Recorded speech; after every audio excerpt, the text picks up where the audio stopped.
Breaking this morning, 2 South Carolina National Guard pilots are recovering after their jets collide mid-air in Jefferson County. News 12 NBC 26's Brittany Craig is live at the McIntyre Joint National Guard Base. And Brittany, in about an hour or so, we're expecting an update, a news conference to give us more information about what happened overnight. Yeah, Meredith, like you said, I'm standing at the base where the Air National Guard says they will brief us and give us a little more information around 7:30 this morning. Now, we want to kind of give you guys an idea of where this crash happened, because although I'm in South Carolina, the crash actually happened near Jefferson County, Georgia. The crash happened near Louisville, Georgia, to be exact, around 9:15 last night, and that's about 2.5 hours southwest of where I am now. Now, this is I don't know if we have a live look out there, but it's a few miles from Louisville Airport is where it happened. Jefferson County officials say the 2 pilots ejected during the crash, but they are expected to be okay. They were taken to the hospital, but they said everything was fine. They were just taken there to be checked out. And this morning, they will pick up the search for the wreck. They told us they think they're going to pick up that search around 7 this morning with the help of a GSP helicopter.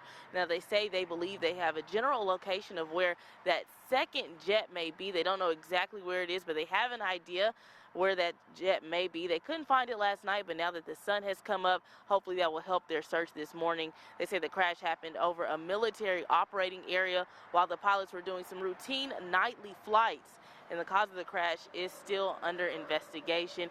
Now, we will keep following this story as it develops, and we'll keep you guys updated online on air. Now, again, I'm here at the Air National Guard base where they will give us a briefing on what happened. So hopefully we'll get a little more information, a little more insight into what caused those pilots to crash. Meredith? Now, Brittany, we know you couldn't see what we were seeing on the screen, but that you can hear me. I want to let you know when we took those live pictures of the general vicinity of where they think that F-16 went down, it is a very rural area. It's not a place with a lot of street lights. It's not a place with any light at all. So when this crash happened, it was very dark overnight. So now that the GSP helicopter can go up in the air, it looks to be, at least from what we can gather, what we can imagine, not going to be as difficult to find the jet as it was, say, right after the crash happened.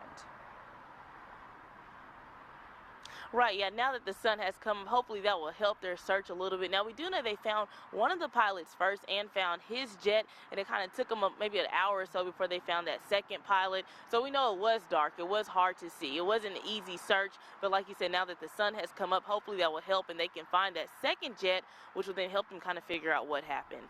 But the good news here, both pilots are expected to be okay. Yes, that's the good news. Absolutely. Thanks for that, Brittany. And a close call out on the runway in McDuffie County after another plane crashes. Happy to pass along good news with this one as well. McDuffie County Dispatch tells us this is what happened when a student pilot was training when that plane crashed. It broke the nose off the plane, off in the grass there. You can see from that photo on scene.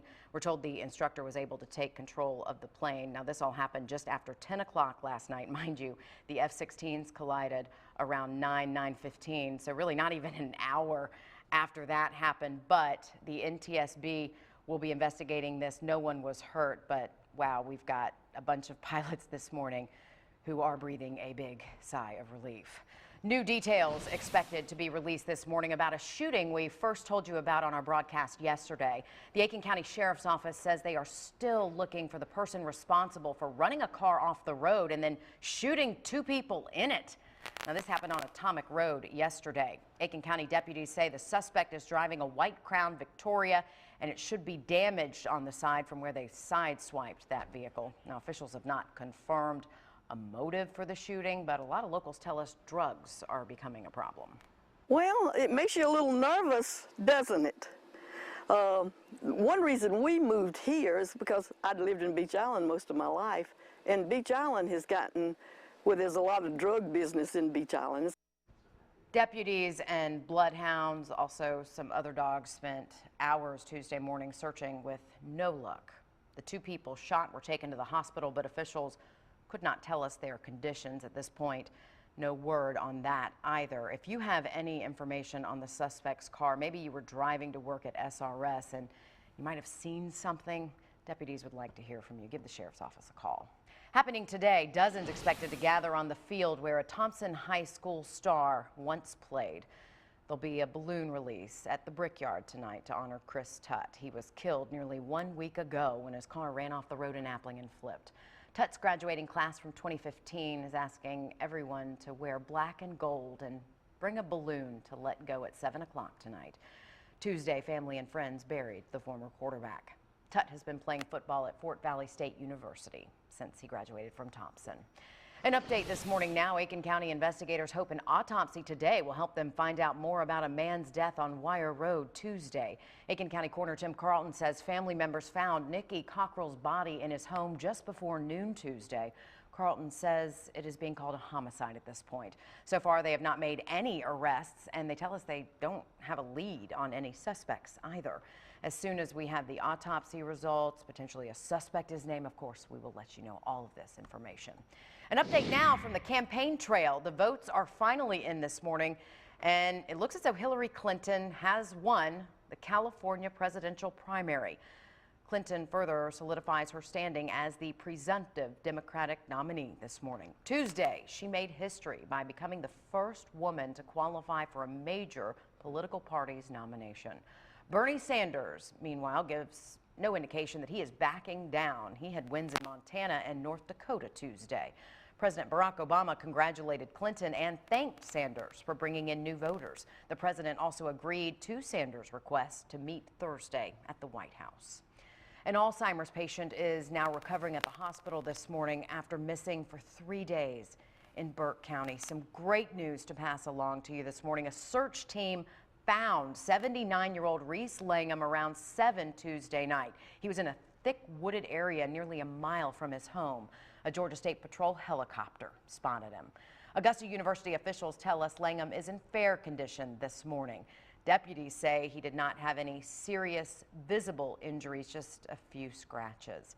Search and rescue officials, though, say cases like this, these are normally the hardest. Men with Alzheimer's, I have to say, are absolutely, Alzheimer's that are mobile are absolutely the hardest people to find. 9 different agencies assisted in the search efforts. Officials say Langham was walking his 2 dogs when he went missing. So far, only one of them has returned home. Hopefully, they'll be able to locate the other. In Burke County, though, no luck still finding a man who's been missing for more than 5 days now. This man, Simon Powell, was last seen Wednesday night around 7. Deputies believe a burned out truck they found belonging to him on Wilson Road last week could have some clues. They believe someone took it there to get rid of it. Simon was last seen wearing blue overalls. As of right now, investigators say they don't have an active search going because they don't really have a place to start. A date has been set now for the start of a federal trial surrounding the man accused of shooting up a Charleston church. Tuesday, a federal judge scheduled jury selection for November 7th for Dylan Roof's trial. Roof faces dozens of hate crimes and other charges in last year's killings of 9 people at Mother Emanuel. South Carolina prosecutors had written the federal judge last year saying the state preferred to try Roof first. The state death penalty trial is set for January. After rain delays, work on Riverwatch Parkway returns today, where you can expect to see slowdowns and how long the work should last. It seems never ending, doesn't it? Plus, chocolate pizza and ice cream. All these foods are the most popular foods pregnant women crave. Why health officials say gaining too much weight, though, during pregnancy is a bad thing. 6:43 on the clock. Back in a bit.